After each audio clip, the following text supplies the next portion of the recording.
नमस्कार, मेरा नाम है ओम प्रकाश यादव और आप देख रहे हैं वॉइस ऑफ रिपब्लिक। बिहार में विधानसभा का पूरा रण क्षेत्र सज गया है और सभी पॉलिटिकल पार्टीज अपने अपने राजनीतिक योद्धाओं को मैदान में उतारने की तैयारी कर रहे हैं। समाचार में आप लगातार सुन रहे होंगे कि महागठबंधन में भी सीट का पेंच फंसा हुआ है, खास करके मुकेश सहनी के कारण।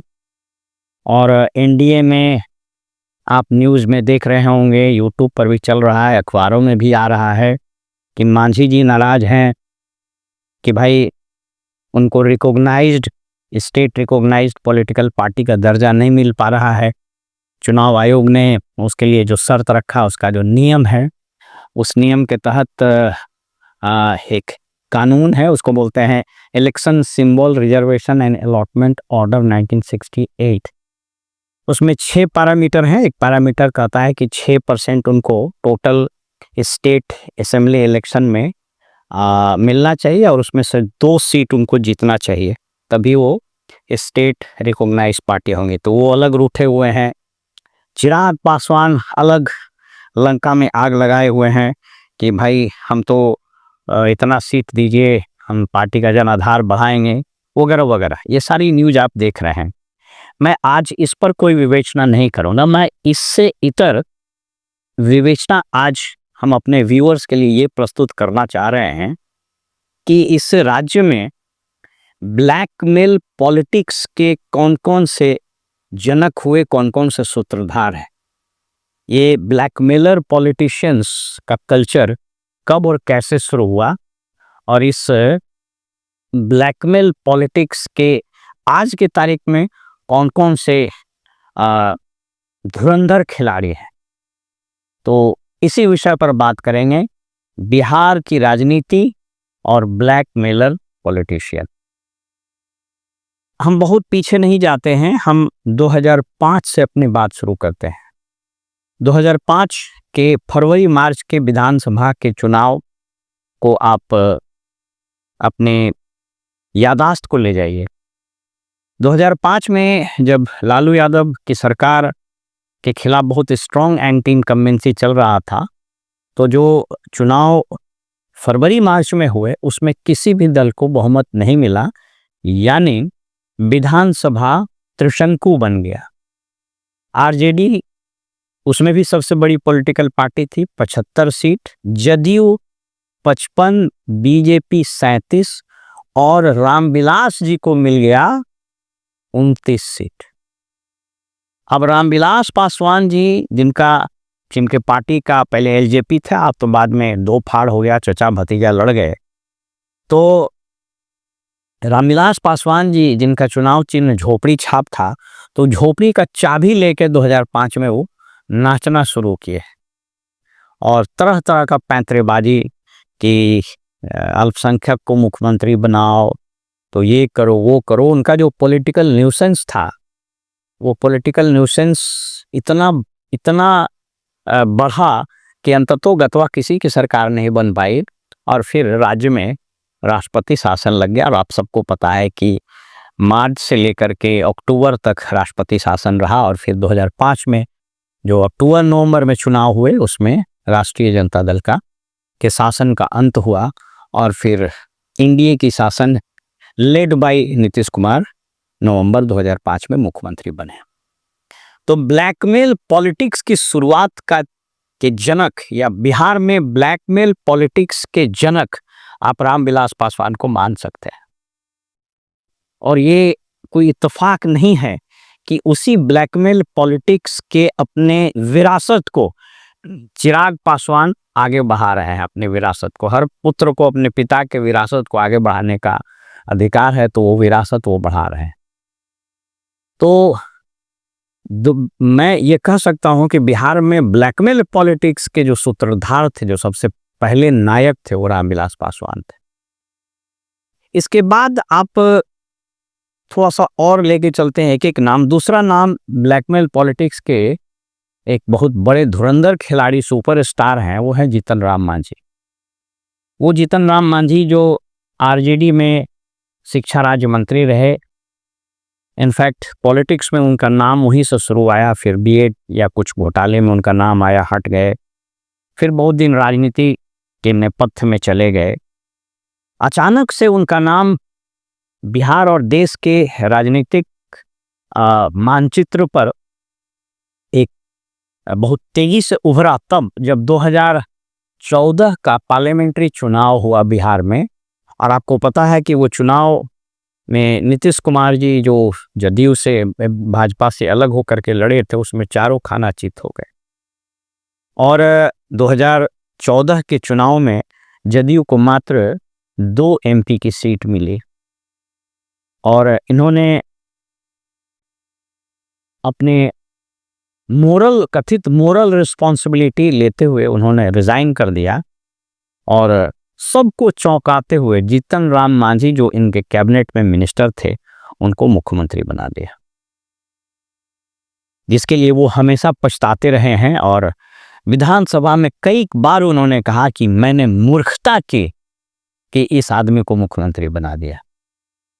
और जो मई 2014 से फरवरी 2015 तक का जो काल था जिसमें ये मुख्यमंत्री रहे जीतन राम मांझी, इस पीरियड ने इनकी राजनीतिक महत्वाकांक्षा को नई दिशा दी, नए खाद पानी दिए और इनका जो महत्वाकांक्षा था वह इनके पुत्र में प्रकट होने लगा। उस पीरियड में इन पर भ्रष्टाचार के कई आरोप लगे। इनके दामाद का एक स्टिंग ऑपरेशन हो गया था गया में, उसके चलते भी बड़ी कंट्रोवर्सी हुई और अंततोगत्वा इनको बेइज्जत होकर के हटाया गया। ये निकले और इन्होंने एक पॉलिटिकल पार्टी का गठन कर दिया, आवामी हम पार्टी। तो उस हम पार्टी सेकुलर जिसको बोलते हैं हिंदुस्तान आवामी मोर्चा सेकुलर, उस पार्टी के ये सर्वे सर्वा बने। फिर बाद में इनके अपने बेटे संतोष कुमार सुमन को इन्होंने एमएलसी से मंत्री बनवाया, फिर वो छोड़ के भागे। तो इनका भी फ्लिप फ्लॉप वो लगातार चलता रहा। और पिछला जो चुनाव हुआ एमपी का, उसमें अपने परिवार के ही लोगों को टिकट दिया। एमएलए वाले चुनाव में भी परिवार के लोगों को ही टिकट दिया। और अभी चूंकि वो एक सीट जीत पाए एमपी का और वो फिर मंत्री बन गए केंद्र में समस्या ये है मोदी जी के साथ की 400 पार का नारा देकर और अति उत्साह में चुनाव लड़े, लेकिन 240 पर सिमट गए।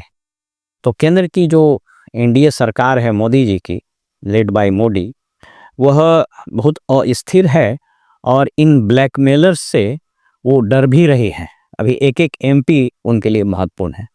नहीं तो जिस तरह की ब्लैकमेलिंग अभी 2025 विधानसभा के चुनाव में मांझी जी ने अपने ट्वीट पर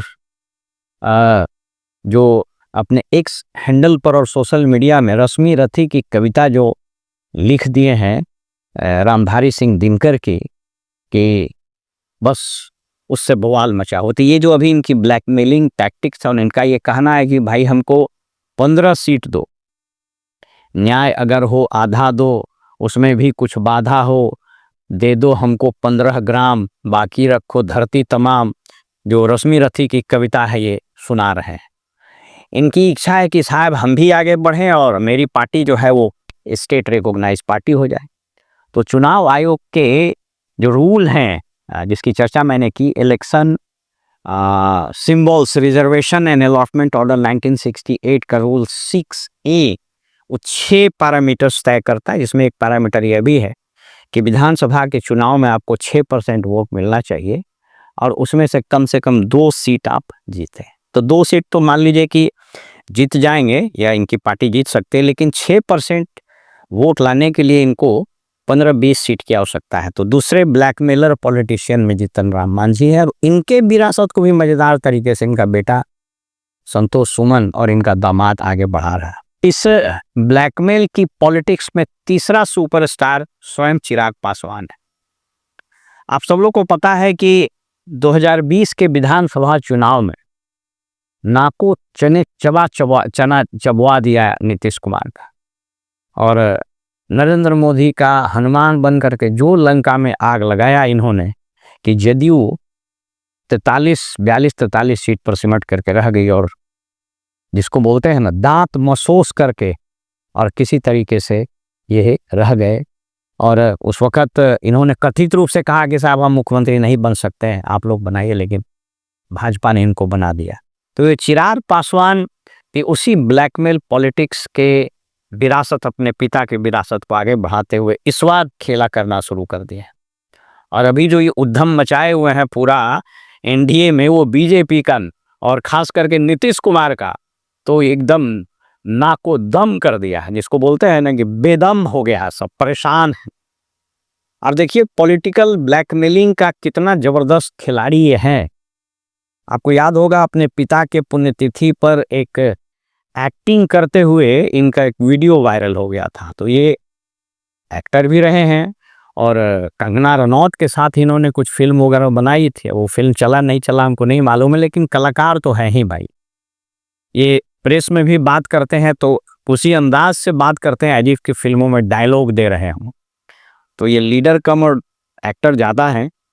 और जो भी ब्लैकमेल शुरू किया है इन्होंने, तो ब्लैकमेल पॉलिटिक्स का खेल ये होता है ना कि एक बयान हवा में छोड़ दो और सब परेशान रहे। तो छोड़ दिया कि भाई जनसुराज बड़े अच्छे हैं प्रशांत किशोर जी, तो अब बेचैनी ये हो रही कि कहीं ऐसा ना हो कि प्रशांत किशोर कहाँ चला जाए। और सब खिलाड़ी है तो तेजस्वी भी एक दाव फेंक दिया, भाई मेरे साथ आ जाओ। तो इनका ब्लैकमेल भी इस चुनाव में सिर्फ इसलिए चल रहा है कि इनके साथ जो 5 या 6 एमपी है उसकी सख्त जरूरत है दिल्ली में। नहीं तो इस बार तो इनका हनुमान जी का पूछी में आग लगा देते मोदी जी। और ये मोदी जी और अमित शाह दांत मीस करके, जिसको बोलते हैं ना खिसिया करके, चुपचाप सह रहे हैं इन लोगों का पॉलिटिकल ब्लैकमेलिंग और न्यूसेंस, क्योंकि उनको दिल्ली के सरकार की चिंता है। तो तीसरा स्टार जो है वो ब्लैकमेल पॉलिटिक्स का चिराग पासवान। अब आइए चौथा, उपेंद्र कुशवाहा। उपेंद्र कुशवाहा ऐसे तगड़े खिलाड़ी हैं कि इनके बारे में थोड़ा सा जान लीजिए। आपको स्मरण होगा कि जब ये विधानसभा में नेता प्रतिपक्ष बने थे, आज भी विधानसभा के नेता प्रतिपक्ष के चैम्बर में उपेंद्र सिंह लिखा हुआ है, पहले ये उपेंद्र सिंह लिखते थे। जब ये कास्ट की पॉलिटिक्स में इंटर किए तो नीतीश कुमार के सलाह पर इन्होंने अपने नाम के आगे उपेंद्र सिंह या उपेंद्र कुशवाहा कर दिया। इनके सर्टिफिकेट वगैरह में उपेंद्र कुशवाहा नहीं, उपेंद्र सिंह है। वैशाली वगैरह में इनका जन्म हुआ। इनका जरा ब्लैकमेल पॉलिटिक्स के ये भी बहुत शानदार एक्टर है, जबरदस्त ब्लैकमेलर हैं। देखिए सबसे पहले इन्होंने राष्ट्रीय समता पार्टी बनाया और वीपी सिंह की तरह कंधा पर वो शॉल लेकर के, और वो याद होगा आपको अरुण कुमार वगैरह के साथ निकल करके एकदम लगा कि बस अब इस देश में और इस राज्य में जयप्रकाश के बाद यही है। तो वो बनाए पार्टी राष्ट्रीय समता पार्टी और फिर मर्ज कर गए 2009 में, फिर जनता दल यूनाइटेड में मर्ज की। उसके बाद फिर 2013 में इन्होंने राष्ट्रीय लोक समता मोर्चा का गठन किया। फिर उछल कूद ब्लैकमेल पॉलिटिक्स का ये खेल है बने। और फिर इन्होंने बनाया और मार्च 2013 में बनाया और ये फिर मर्ज कर गए जदयू में 2021 में। उसके बाद फरवरी 2023 में फिर बिदक के भागे। आपको याद होगा पार्लियामेंट्री बोर्ड के इनको अध्यक्ष बनाया था, फिर क्या हुआ नहीं हुआ, वहां से भाग करके फिर राष्ट्रीय लोक मोर्चा बनाए और 2023 में और चुनाव लड़े 2024 में। आपको पता है काराकाट में तीसरा पोजीशन पर चले आए थे। तो अभी इनका राष्ट्रीय लोक मोर्चा है और अनुदान के आधार पर इनको राज्यसभा मिल गया। लेकिन ये फिर अपना ब्लैकमेल पॉलिटिक्स का जो खेल होता है शुरू कर दिए हैं कि हमको भी भाई दो, हमको भी दो। और ये सब क्यों होता है ये ब्लैकमेल पॉलिटिक्स, से बाद हम आपसे बात करते हैं। इसके बाद आइए नागमणि। नागमणि के पूरे बायोडाटा को जब हम विकिपीडिया में भी खोजे तो हम कंफ्यूज कर गए कि भाई कितना बार पार्टी बनाया, कितना बार दूसरे के साथ मिला, ये विकिपीडिया में परेशान। जगदेव बाबू के ये भी पुत्र हैं, ये पुत्र हैं, माफ कीजिएगा। जगदेव बाबू बहुत बड़े नेता हुए समाजवादी के, और उनकी हत्या कैसे हुई वो सारा चीज आप लोग जानते हैं। तो विकिपीडिया में ही परेशान है कि कितना बार बने। एक समय ऐसा था कि ये स्टेट एग्रीकल्चर मिनिस्टर संभवतः ये 8 से 10 रहे दिल्ली में। पत्नी इनकी फूड एंड सिविल सप्लाई की मिनिस्टर रही, फिर नीतीश जी से लड़ गए, फिर हट गए, फिर एक पार्टी बनाया और ये इनके हाथ में कुछ अंगूठी ऐसे घुमा घुमा के खूब बतियाएंगे कि मेरे पास कुशवाहा का वोट है, हम उसको उलट दें। आरजेडी में गए, फिर जदयू में गए, फिर अपनी पार्टी बनाई, मैंने फिर कितने जगह गए। मैंने कहा ना कि विकिपीडिया भी परेशान है, अभी सुनने में आ रहा है कि फिर ये भाजपा में चले गए। तो ये सब ब्लैकमेल पॉलिटिक्स के ये सब एक्टर है। इसके बाद आइए भगवान सिंह कुशवाहा। भगवान सिंह कुशवाहा का भी पूरा बायोडेटा बनाते बनाते माले में, राष्ट्रीय जनता दल में, जनता दल यूनाइटेड में, लोक जनशक्ति पार्टी में, जनाधिकार लोक जनतांत्रिक पार्टी में, राष्ट्रीय लोक समता पार्टी में, कितने पार्टी में रहे इनका कोई हिसाब किताब नहीं है। एक आध दो बार मिनिस्टर भी रहे, जगदीशपुर से ये एमएलए रहे। तो ये सब स्वयंभू एक जाति विशेष के अपने आप को नेता डिक्लेयर किए हुए हैं, अपने आप को गजट नोटिफाई किए हुए कि हम इतना % वोट ऐसे उलट देते हैं। तो इस ब्लैकमेल पॉलिटिक्स के एक मल्टी स्टार फिल्म के ये भी एक नायक है।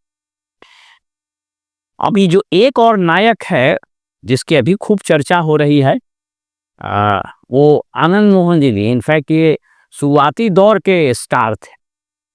आप सबको पता है कि इन्होंने 93 में पार्टी बनाई थी, बिहार पीपुल्स पार्टी। कितना 100 सीट पर लड़ गए थे, शायद 1 जीते या सब में हारे। इनका नाम चर्चा में आया 94 में, जब जी कृष्णैया गोपालगंज के डीएम थे, मुजफ्फरपुर से लौटने के क्रम में उनकी हत्या में इनका नाम आया और कोर्ट से इनको सजा हुई, आजीवन कारावास हुआ। और नीतीश जी जो न किसी को बचाते हैं न किसी को फंसाते हैं, कानून अपना रास्ता तय करता है डायलॉग के जो अमिताभ बच्चन हैं, नीतीश कुमार, इन्होंने राजनीतिक पैंतरेबाजी के क्रम में जेल मैनुअल में संशोधन किया और इनको जेल से बाहर निकाले। ये भी, और एक ज़माने में इन्होंने बिहार पीपल्स पार्टी बनाकर ये सेल्फ एक्लेम्ड राजपूत के सबसे बड़े नेता कहलाने का दावा भरने लगे।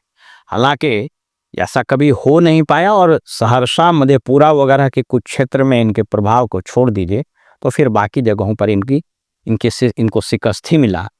इनके पुत्र फिर आरजेडी में आए और आरजेडी, जैसे बार बार आरजेडी कहती है कि उनकी एक राजनीतिक भूल थी। इनफैक्ट सहरसा वगैरह के कोसी बेल्ट में जब मेरी पोस्टिंग थी तो कुछ लोग बताते थे कि राष्ट्रीय जनता दल ने चेतन आनंद और लवली आनंद को टिकट देकर वहां से अपनी हार सुनिश्चित कर ली, क्योंकि उन इलाकों में यादव और राजपूत के बीच घनघोर अदावत चलती है और खास करके आनंद मोहन से वहाँ उस इलाके के राजपूत जो यादव जो हैं वो खफा रहते, जैसा कि लोगों ने बताया।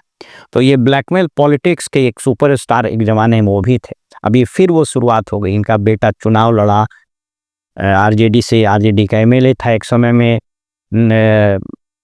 तेजस्वी की पॉलिटिकल इमैच्योरिटी का खूब फायदा उठाया और रातारात पार्टी बदल दिया, भाग गया और निकल गया। जो अभी एक जो नया सुपरस्टार बना है वो मुकेश सहनी, ब्लैकमेल पॉलिटिक्स का नया सुपरस्टार, जो बजरंगी भाईजान के समय में कभी स्टेज का डिजाइनर हुआ करता था मुंबई में। वह व्यक्ति आता है बिहार और 2015 में निषाद विकास संघ नाम से एक मोर्चा बनाता है। और आपको याद होगा जो पैसा इन्होंने कमाया, खूब रैलियां की और संभवतः गांधी मैदान या किसी जगह पर निषाद की खूब भीड़ जमाई और एक सेल्फ एक्लेम्ड टाइटल क्लेम कर लिए, सन ऑफ मल्लाह। तो सन ऑफ मल्लाह, मोदी जी तो बड़े कलाकार हैं, इनको मोदी जी को लगा कि इसके पास वोट है, तो 2014 के चुनाव में पार्लियामेंट में इन्होंने बीजेपी के साथ बीजेपी को मदद भी किया। बाद में इनकी राजनीतिक महत्वाकांक्षा बढ़ी और जुलाई 2018 में इन्होंने अपनी पार्टी बना ली, विकासशील इंसान पार्टी वीआईपी, और 2019 के चुनाव में ये लड़े पार्लियामेंट का, हालांकि उसमें सारी सीटें हार गए।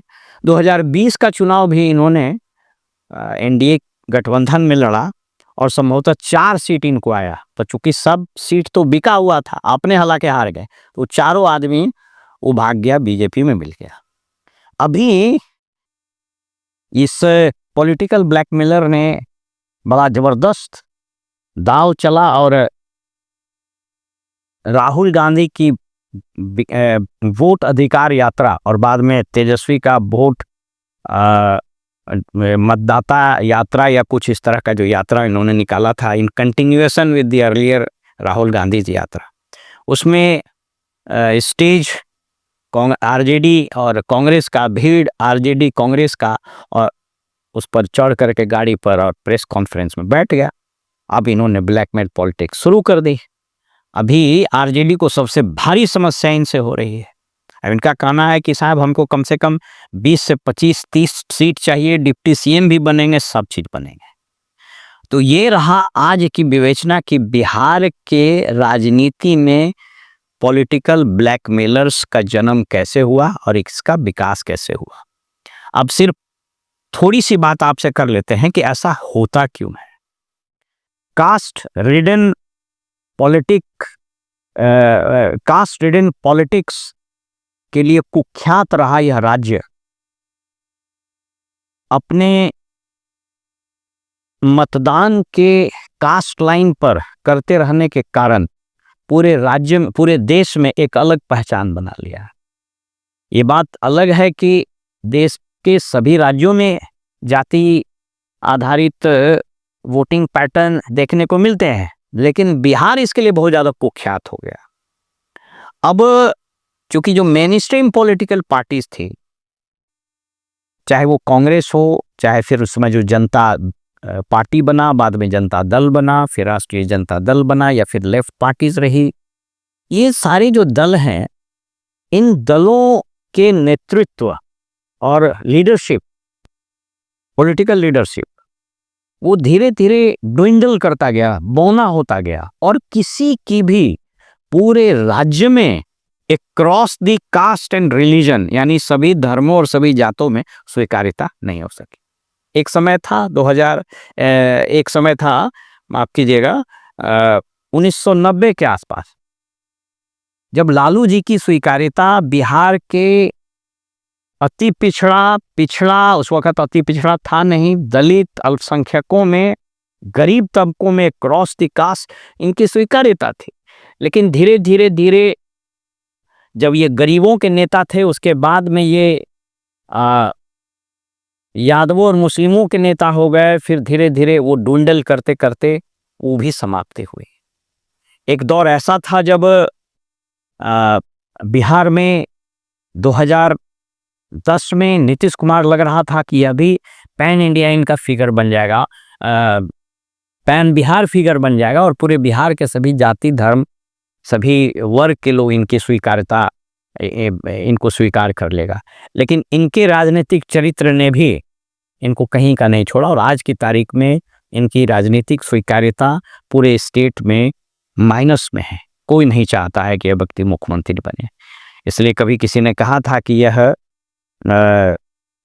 एक्सीडेंटल चीफ मिनिस्टर है, तो ये एक्सीडेंटल चीफ मिनिस्टर होकर के रह गए। तो ये जो मेन स्ट्रीम पॉलिटिकल पार्टीज है और मेन स्ट्रीम पॉलिटिकल पार्टी की लीडरशिप है, इन लोगों के lack of vision, lack of road map और इनके हृदय की विशालता का अभाव, इन सबों ने, और ड्राइंग रूम पॉलिटिक्स, इन सभी कारणों ने आज बिहार में ऐसे पॉलिटिकल ब्लैकमेलर्स को जन्म दिया है। और अगर बिहार की जनता इस चुनाव में भी अपने उसी स्टीरियोटाइप पैटर्न से वोट देती रही, अपने पॉलिटिकल बिहेवियर के कारण बदनाम हुई यह जनता पूरे देश में, फिर से राजनीतिक परिपक्वता का परिचय नहीं दिया और इससे उठकर वोटिंग नहीं किया, तो इस राज्य में ये पॉलिटिकल ब्लैकमेलर्स न सिर्फ प्रासंगिक रहेंगे, बल्कि आने वाले समय में इनकी संख्या में और बढ़ोतरी हो सकती है। फिलहाल में इजाज़त दीजिए और देखते रहिए वॉइस ऑफ रिपब्लिक। नमस्कार।